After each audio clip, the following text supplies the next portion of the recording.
Bestnya dapat kasih sayang, penghargaan, pujian daripada orang tu. Kita biasa buat benda ni. Lalu tunggu orang lain bagi kasih sayang, penghargaan atau benda yang kita nak tu. Kita boleh bagi tahu orang tu yang I nak macam ni, okay, I nak kasih sayang, bagi tahu dia. Mungkin dia tak tahu. Tapi selalunya kita nak kasih sayang atau nak perasaan yang dari orang tu pun dia tak bagi dekat diri sendiri. Bila tak bagi kat diri sendiri, dia tak ada benda tu. Dia pun tunggu pujian, kasih sayang, penghargaan dari orang, dari you. You pula, you pun tunggu dia. Sampai bila nak macam tu? Tunggu, menunggu. Tapi bila kita tanya diri sendiri, apa yang kita nak daripada orang?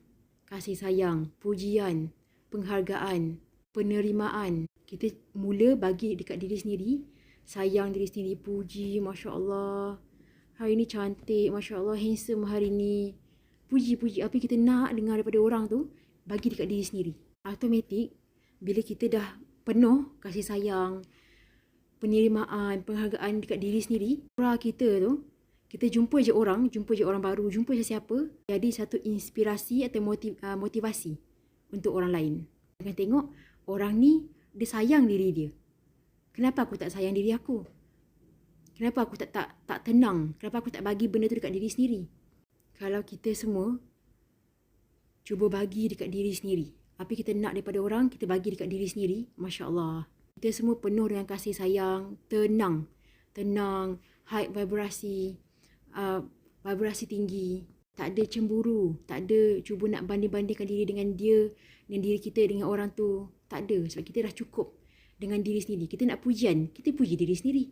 Bila kita rasa happy, tenang, high vibrasi dengan diri sendiri, orang lain datang, dia akan puji.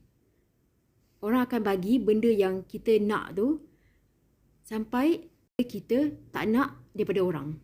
Bila kita tak expect, tak jangka daripada orang tu, tiba-tiba orang tu datang, dia sendiri bagi pujian, dia sendiri bagi penghargaan, dia sendiri bagi kasih sayang. Sama juga macam Fiza.